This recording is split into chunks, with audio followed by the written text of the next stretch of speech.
A very warm welcome to Oudenaarde here in Belgium as we get set for the third round of the UCI Women's World Cup.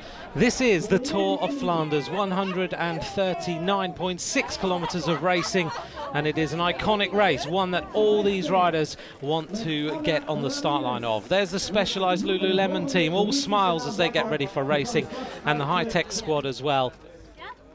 Here's Emma Johansson, the winner in Châtillon, round 2 of the World Cup. She's based on the course, this Swedish rider, an adopted Belgian. Many fans will be out to see her race today. Well, the World Cup looks like it's being set up as a battle now between Lizzie Armistead here and Emma Johansson. Armistead leads with 220 points, but how does she plan to beat the race favourite Johansson today? Well, I have a plan, the team has a plan, so if the plan works then we'll beat her. But I'm not telling you the plan. We now got one victory for Lizzie, one victory for you. How are you going to beat her today? Ooh, yeah, well, you'll have to wait and see. Yeah, I'm feeling really confident, and yeah, it's never easy to win a race, and I will do my best and just try and do everything I can and be the best I can be, and if that's good enough then I also win today. If it's not good enough then someone else wins, so I can't really do anything more than my best, so we'll see. In Ellen you also have a very strong teammate. Is it going to be a dual captain of the team or just you? Yeah, it's dual captain, so me and Ellen both have our opportunities, so we'll be double hard for Emma, I guess. I'm really focused and I had a good night's sleep, so let's bring it on.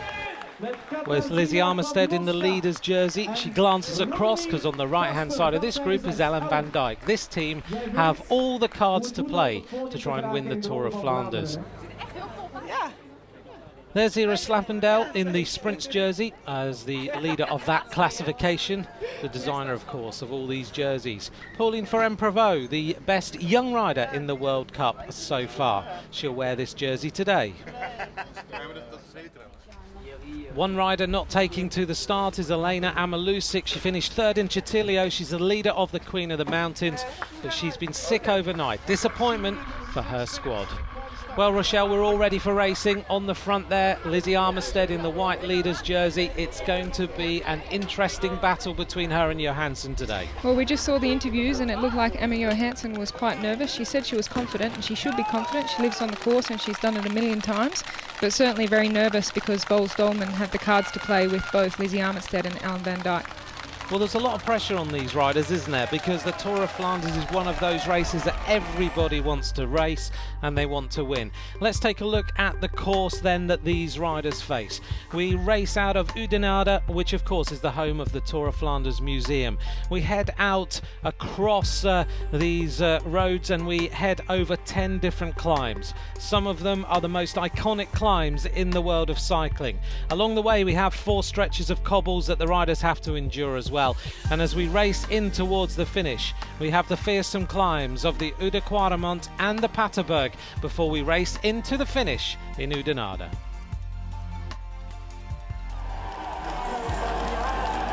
The 160-strong peloton racing through Zingham. This is where Emma Johansson lives. The blue and yellow is out as they cheer this rider along the road. Well, Rochelle, looks like we've got the first breakaway forming. Valentina Carretta in the fluo yellow, and behind her, Gracie Elvin. It was interesting before the start. Gracie Elvin said that she'd like to be off the front in the early part of the race because it's so dangerous out there. There's so many nervous bike riders. They all want to be at the front, and only a few riders can be, so she's decided I'll move off the front. So the advantage now 21 seconds, the advantage building a little bit now, but the pace is rapid already. Hitting the deck then, Amanda Spratt. This is going to be a problem for the Orica AIS team. Well, you see the director there, he'd be under a bit of pressure. He needs to make a quick decision whether to get Amanda back on the bike or to get back to the lead peloton where Emma Johansson, the team leader, sits. He needs to be behind the main peloton to service his lead rider, but at the same time, he's concerned about whether, there's more crashes here. Another rider hits the deck. This is Celine Van Severen and Fanny Ribeiro. They've hit the deck as well. There is a lot of nervous bike riders in this group. Onto the Molenberg then. This is the second climb of the 10 that these riders face today. Valentina Carretta still maintaining her advantage at the front of this peloton. Now, Rochelle, you've ridden these climbs, you've ridden these cobbles. What's the technique to make sure you keep the momentum going as we go uphill? Well, you can see they're pretty difficult cobbles to ride, actually. It's very bumpy, and some of the riders will go for the dirt on the side, but I heard Sean Kelly talking to some of the athletes before the race, and he said the middle of the cobbles, on the top of the cobbles, is the best place to ride, and that's coming from somebody who's ridden Paris-Roubaix 15 times and never had a punch-up.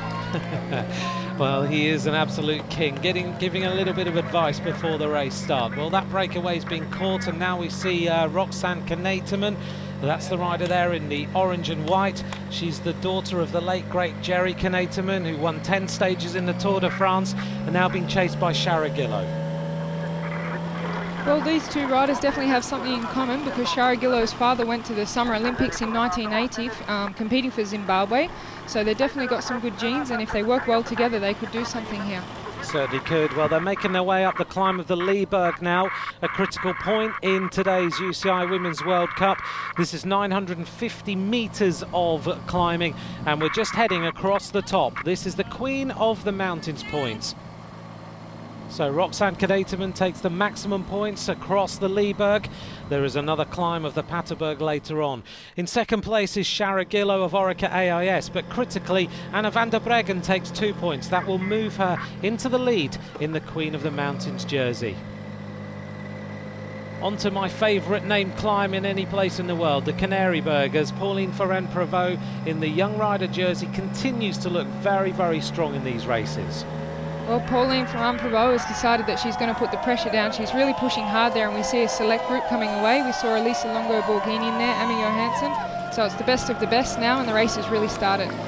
Well, the atmosphere is certainly building at the side of the road. These fans have been joining a party for the certainly the last few hours, if not the last few days. At the front of the race then, it looks like we've got the white jersey of Lizzie Armistead, as she just ensures that everything is tracked, everything is kept under control. She takes a bottle and makes sure she keeps that hydration. Look at who's at the side of the road.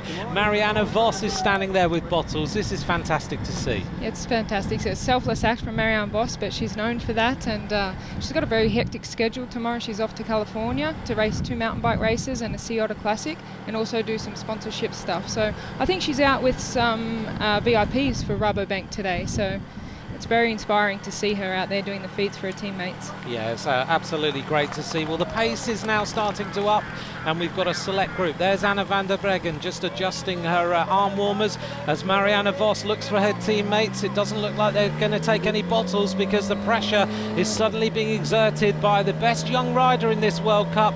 Ferrand-Prévot is starting to turn the heat up on the rest of these riders. She's really putting the pressure down now, so this is where it gets really tough, and we can see Lizzie was struggling just to close the gap there on the wheel, but she's in a pretty strong position just marking these moves.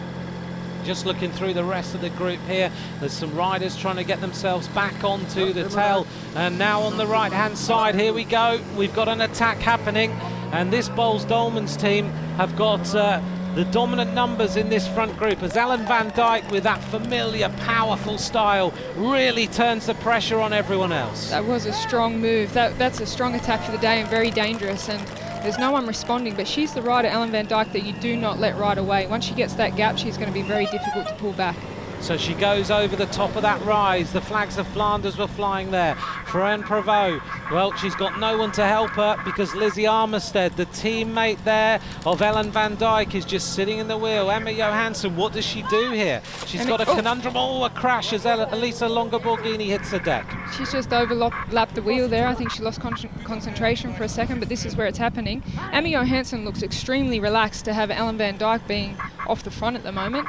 She's obviously made the decision that she's not going to chase it and cover Lizzie Armistead today. Well, the Tour of Flanders is, of course, an absolutely unique race. Cobbles along the way and many climbs. And the bike setup sometimes has to be a little bit different. Let's find out how Wiggle Honda set their bikes up for the race. It's a little bit different to a lot of the other races, because there's more cobblestones and it's a lot rougher, harder on the body and that. Generally, the two main things that you do is generally you go for a bigger bag tyre. These ones, for example, are a 25mm tyre. They're the Vittorio Pave. So that's pretty much on the wheels. And the next thing is some bar tape. You generally go a double wrap or a gel or a foam, some type of bar tape there. Yeah, they're the two biggest factors. Everything else is pretty much just have to tough it out. You got some women specific saddles over here. Generally all the saddles are just a off the shelf type of setup. Everything is just the same as what they would have rode last week in a standard race. You always hear over the microphone, puncher, puncher, puncher. It's by far the most vulnerable part because between the cobblestones you always slash a tyre or something like that. So yeah, wheels for sure. Gearing's pretty standard. Normally you run a 39, 53 chainrings on the front. Your rear cassette varies depending on what person. Tomorrow you might need a little bit bigger ratio at the back, just for some of the last climbs like the Pattersburg and that. Long time into the race, the legs get a bit tired, you might need a bigger gear. Jared, just come to see if my race bike's ready for tomorrow. It is over here. Oh, how much pressure did you want on your tyres? What would you recommend on the cobbles? Oh, yeah, about 6.5, 90, 100 PSI. Yeah, that sounds good. Yeah, I'll go with that. No worries, all good. Thank you. Cheers. See you in the morning. No worries. It's another real personal thing, but we generally put around about 6.5 bar or 100 PSI, give or take 10 PSI, just depending on personal preference. But you tend to run a little bit lower, just because you generally run a bigger bag tyre. It gets a bit more comfort. As you can see around, a lot of the wheels are different. Some riders tend to go for a deeper dish wheel here on the rear and a shallower dish on the front. It's just, yeah, it's just a very personal thing, I suppose. Just got to keep the riders happy. Hi, Jared. Hey. Is my bike okay for tomorrow? Yep, all good. Just doing final touches now for you. Yeah. Did you want double bar tape in the end? Or? No, it's good like this. Yep. Yeah, for me it's good like this. No worries. Okay. Yep, should be all good then. Okay, I go to massage. Bye. Cheers, Thank bye. you.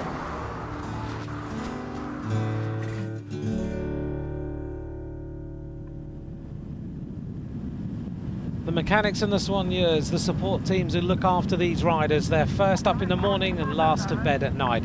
Ellen van Dijk's lead now is 25 seconds. She is fully committed to try to time trial her way to victory.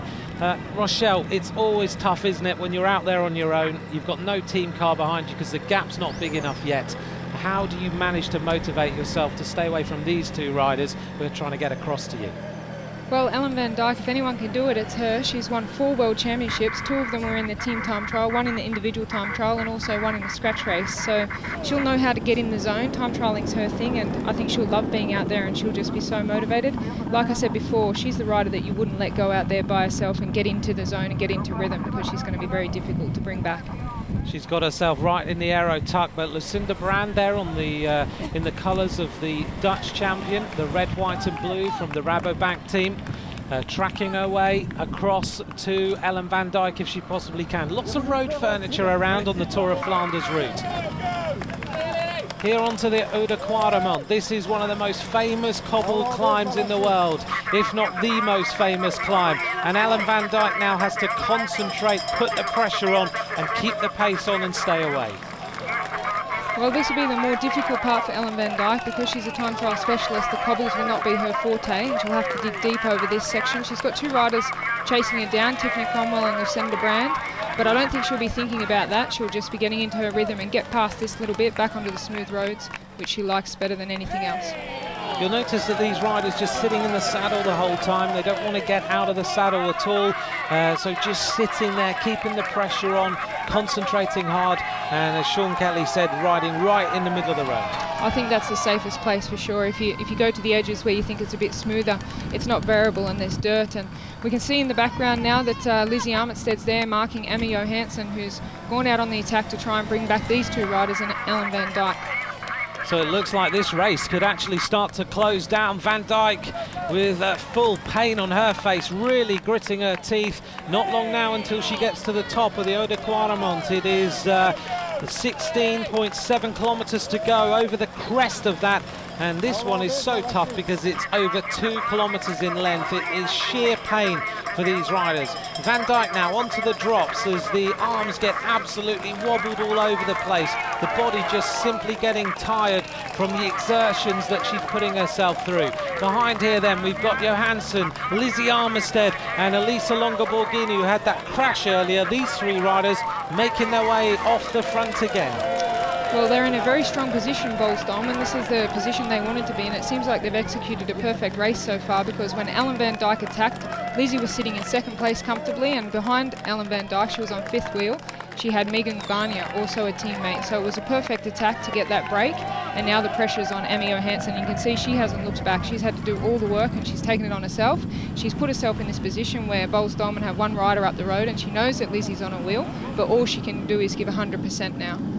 They seem that they've got superb morale right now. Johansson, Lizzie Armistead and Elisa Longa-Borghini, these 3 riders yet again going head-to-head to try and win this Tour of Flanders. But Ellen Van Dijk's advantage is extending, and despite Emma Johansson absolutely flying her way up the Oudenaarde, she is not making any sort of impact. And yet again behind them we have Megan Garnier there in the orange, who's tracking Pauline Ferrand-Prévot across. So suddenly Boels Dolmans are absolutely covering every single move that's possible. They've certainly got the numbers up there at the business end of the bike race, and they're doing everything perfectly at the moment. Lizzie Armistead is in the perfect seat at the moment. She's just following Emma Johansson, who's taking on all the work. We see Ellen Van Dijk here. She's really digging deep to get over this section. She knows once she gets over this section of cobbles, this climb, that she'll be on the home run to victory at Tour of Flanders. Ellen Van Dijk climbing her way through the theatre of sound and colour that is the Paterberg, making her way to the top of the final climb of the day. 10 climbs were on the menu first thing this morning, and she's almost there. At the top of this, she'll have just over 13 kilometres to go. She goes past the Swiss fans on the right-hand side, the flags of Flanders there on the left-hand side. She is absolutely hauling her way to the crest of the Paterberg. She'll take the maximum points in the Queen of the Mountains as well. Has she got enough energy left to go all the way to the finish? Well, I think she'll be in really good spirits out there in front, because she's got that security of Lizzie Armistead behind her, which just enables you to get that little bit extra out of yourself. She knows that if she fails, that Lizzie Armistead's here. She's getting the free ride with Emmy Johansson, so they're in a very strong position. So Longa-Borghini looked like she was suffering. Ferrand-Prévot there, just trying to keep any sort of momentum going forward. It's pretty windy at the top of this climb. You can see it coming from the right-hand shoulder. And Johansson and Lizzie Armistead, what a duo these 2 riders are. They have really raced magnificently over the last 2 rounds, and they are making this one another big show. Armistead the leader. Behind them then we have got Evie Stevens on the right-hand side and Tiff Cromwell of Specialized Lululemon, a team again who have missed the big moves. Well, Tiffany Cromwell was riding for Emmy Johansson last year, and she moved from the Orica AIS team across to Specialized to get more opportunities, and she definitely worked hard today, but they just missed that break. She couldn't close the gap to Ellen Van Dijk, so she's spent a lot of energy out there without gaining a strong position at the moment. One rider with a snap chain. It shows just how tough this race is, and other riders having to walk their way up the Paterberg. It just shows you how extreme the Tour of Flanders can be. 5 kilometres now to go for Ellen Van Dijk. 38 seconds is her advantage. This must be a special moment for Ellen Van Dijk. She worked so hard in the first 2 World Cups for Lizzie Armistead, and often when she pulls on that Netherlands jersey, she has to work for Marianne Vos. So to see her out there having a chance today at victory and giving it 110%, knowing that if she fails, Lizzie Armistead's back there to finish it off with a great sprint. She's in a really strong position here, and it doesn't look like that one's coming back. Well, on race radio we're hearing there is a 7-rider chasing group and 4 Rabobank riders in that trying to get themselves across. So 11, 22, 41. Who's 41? Longa-Borghini. That's your 3 chasers. But I think they were still 30 seconds off, and you got Armistead sitting on, so Dolmans is good. Dolmans have the dominant numbers. Well, they're going to start to get worried about what's happening.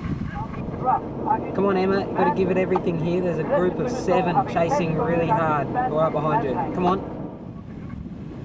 So the instruction goes out to Emma Johansson. The advantage now for Van Dijk is 53 seconds. And right now these riders have got to make a little bit of a decision. Do they ride together or do they not? Well, they'll want to ride together if they want to race for the podiums. We've got 1 kilometre to go, and Ellen van Dijk looks like she has this one in the bag, so Lizzie Armitstead needs to start thinking about whether she wants to be on the podium or not, and if she does, she needs to work and collaborate with the other 2 riders there. Yeah, 7 riders chasing, so Armitstead should go to the front soon. Ellen van Dijk fully committed, heading up the finishing straight now, and right on cue, Armitstead goes through to the front, so she is thinking about the podium. Emma Johansson looks around. Longa Borghini is going to sit there and try and get a podium finish, but Ellen van Dijk has put in an exemplary ride today. Lizzie Armitstead said at the start, we are not going to tell you the plan, but there is a plan, and Boels Dolmans have executed it to absolute perfection. The 4 times world champion in different disciplines, the current world time trial champion, has used her strengths to absolutely 100% perfection. Ellen van Dijk is the winner of the Tour of Flanders with a solo victory, and that's the way to win a bike race. That must be an amazing feeling, second last year, and to come out after last year and win this year with the cards they had to play there with Lizzie Armitstead put her in a perfect position. Here we go now, here's the sprint. It is Longa Borghini, Emma Johansson and Armitstead. Johansson looking around slightly to see where Armitstead is. Well, I wouldn't want to be sprinting against Lizzie Armitstead. She's won 9 World Cups and a World Championship on the track, so she's got speed. You see that power there, nobody's going to match that. No one is going to match it, but look at that, the group of 7 caught them right on the line, but Armitstead takes second. What a day for Boels Dolmans. Johansson is in 3rd place. Ellen van Dijk celebrates. That was a great victory for this squad. 3 hours, 47 minutes and 50 seconds of racing. Ellen van Dijk takes a solo victory in the Tour of Flanders. Armitstead in 2nd place, she hasn't been off the podium yet, and Johansson in 3rd. Looking through the rest of the top 20, the best young rider, Pauline Ferrand-Prévot, there in 11th place. The way it went today was exactly the plan. Yeah, exactly how we had thought about it before, and yeah, it was just too perfect. It was just out of the book, this race, actually. I still can't believe it. You went on the Kruisberg, the 3rd to last climb, and your gap was very small. What goes through your head? Well, I know that I can ride quite good on my own. So I know that if I have a little gap, I just need to go for it and try to keep it, because yeah, if they're all. I think in the back they were all alone from the teams. There was not a block anymore except Boels Dolmans. So for us it was just a perfect situation, and I knew I had Lizzie still back there and Megan. So yeah, then you know they are in the back, and that gives you that little bit extra confidence at that moment. You knew that they were just blocking the race and give you the advantage. You had almost a minute. Yeah, it's crazy. I mean, in the end I was just time trialing, giving all I had, and I mean, I was dying, but I also knew the gap was growing, so yeah, that gives you wings. And on the Quaremont and the Patersberg, I was having a tough time because those are not my strongest points, but I knew that if I was just keeping my own pace, that would be the best. And there were so many spectators, and my family was cheering me on, and it was just too perfect. I'm really, really happy. It was obviously you always want to win, but when your teammate wins, it's almost as good, even better actually. I was really emotional on the final because I knew also how much it means to Ellen, and I'm really, really proud of her. Well, the camaraderie of these 2 riders is very, very powerful right now. Ellen van Dijk on the top step of the podium. Lizzie Armitstead, the British champion, there in 2nd place. And Emma Johansson on the podium yet again. She is in 3rd. So the sprints jersey looks like this. Iris Slappendale still leads with 12 points. Van Dijk now in 2nd place with 8. And Anna van der Breggen takes the mountains classification today from Elena Emalusik, who didn't start, so she slipped out of the top 3. But Anna van der Breggen will wear that jersey into the 4th round of the World Cup. Pauline Ferrand-Prévot, she wears a young rider's jersey. She had a very attacking race today. She was actually the force behind bringing that split away today, so very attacking, and she goes away wearing the young rider's jersey. 1 win, 2 second places leaves Lizzie Armitstead at the top of the standings with 320 points. Emma Johansson moves into 2nd place after round 3. Armitstead then pulls on the leader's jersey. She's just signed a new 2-year contract with the Boels Dolmans teams. That's a great asset to have. She will stay with them until Rio 2016. You're now leading the UCI World Cup with like 320 points. That's a lot. Marianne Vos comes back next race. Are you going to China now?